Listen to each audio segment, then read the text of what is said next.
नमस्कार, city post live के इस विशेष कार्यक्रम में आपका स्वागत है। मैं हूं श्रीकांत प्रत्युष। अभी बड़ी खबर आ रही है, जैसा कि हम सुबह से ही बता रहे हैं कि सुबह 7 बजे से समाज कल्याण मंत्री मंजू वर्मा के घर पर छापेमारी चल रही है। वो सरकारी आवास पटना में छापेमारी चल रही है, वहीं उनके ससुराल बेगूसराय में छापेमारी चल रही है और सीबीआई ब्रजेश ठाकुर से जुड़े हुए उनके रिश्तेदार जो हैं उनके 7 ठिकानों पर मुजफ्फरपुर में छापेमारी कर रही है। तो एक साथ 10 से ज़्यादा जगहों पर सीबीआई की छापेमारी सुबह से चल रही है।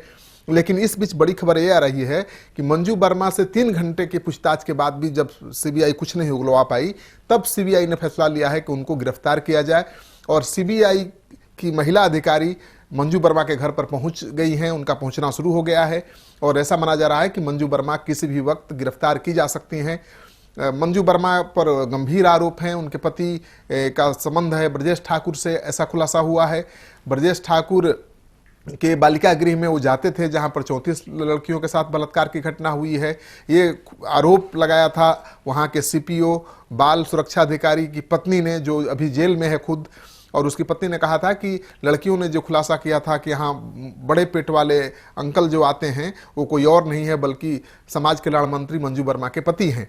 तो चंदेश्वर वर्मा उसी समय से लपेटे में आ गए हैं इस मामले के और उसी कारण मंत्री को इस्तीफा भी देना पड़ा। अब सीबीआई उनके घर पर पहुंच भी गई है, छापेमारी चल रही है, पूछताछ हो रही है और अब उनकी गिरफ्तारी की तैयारी भी हो रही है। तो मंजू वर्मा संकट में हैं, अभी उनका संकट गहराता जा रहा है, उन पर सीबीआई का शिकंजा कसता जा रहा है क्योंकि मंजू वर्मा के पति का संबंध ब्रजेश ठाकुर से साबित हो गया है। जो सूत्रों के हवाले से खबर मिल रही है कि मंजू वर्मा के पति चंद्रशेखर वर्मा के साथ ब्रजेश ठाकुर ने करीब 17 बार जनवरी से लेकर मई महीने तक बात की है, यानी लगातार वो संपर्क में थे ब्रजेश ठाकुर के। और ब्रजेश ठाकुर के ड्राइवर ने खुलासा किया है कि ब्रजेश ठाकुर के साथ चंद्रशेखर वर्मा अक्सर दिल्ली जाया करते थे। तो जाहिर है कि इनके बीच में कोई रिश्ता है, क्योंकि चंद्रशेखर वर्मा का ब्रजेश ठाकुर से क्या संबंध हो सकता है, ये सबसे बड़ा सवाल है। तो ब्रजेश ठाकुर कांड में अब मंत्री पूरी तरह से लपेटे में आ गई हैं और मंत्री ने 2 दिन पहले ही बहुत तगड़ा हमला किया था। उन्होंने बीजेपी के सुशील मोदी से सवाल किया था कि मेरा नाम उछला, मेरे पति का नाम उछाला गया साजिश के तहत, तो मेरा इस्तीफा ले लिया गया। फिर जो बीजेपी के मंत्री हैं उनका नाम उछल रहा है, तो उनसे इस्तीफा क्यों नहीं मांगा जा रहा है।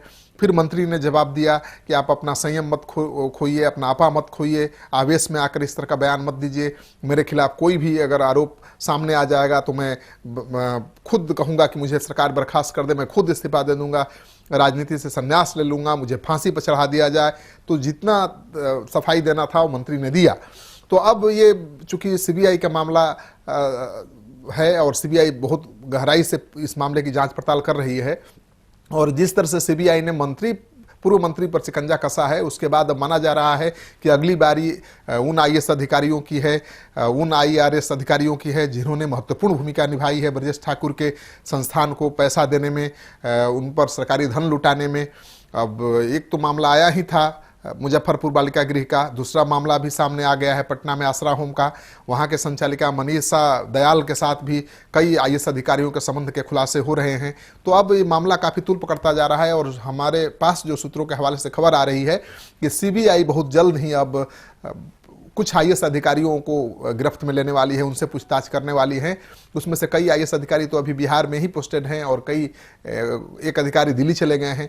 तो सबसे सीबीआई पूछताछ करेगी, ऐसी तैयारी चल रही है। तो अब किसी भी वक्त, मैं बता दूं, आपको दोहरा दूं कि किसी भी वक्त मंजू वर्मा जो समाज कल्याण मंत्री हैं वो गिरफ्तार की जा सकती हैं।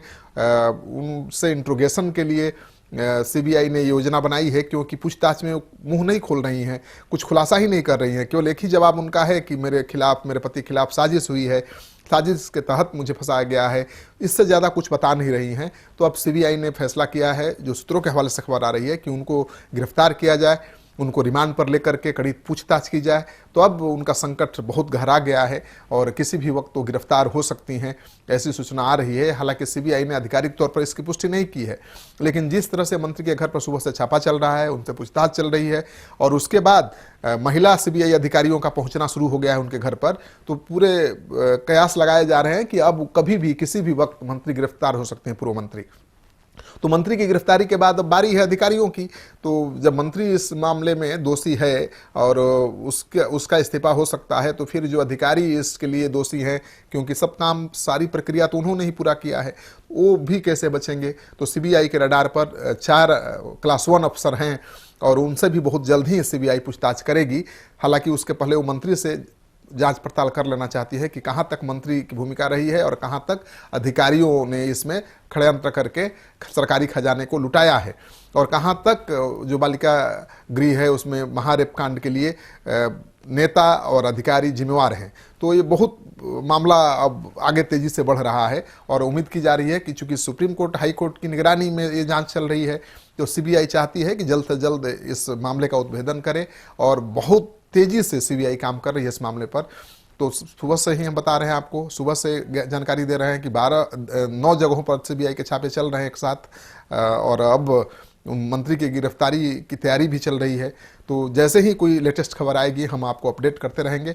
आपको हमारा एक कार्यक्रम, हमारा ये न्यूज़, हमारा खबर अच्छा लगे तो आप दोस्तों के साथ शेयर करिए, इसे हमारे यूट्यूब चैनल को सब्सक्राइब करिए। आपका सहयोग समर्थन लगातार मिल रहा है, उसके लिए बहुत बहुत आभार। नमस्कार।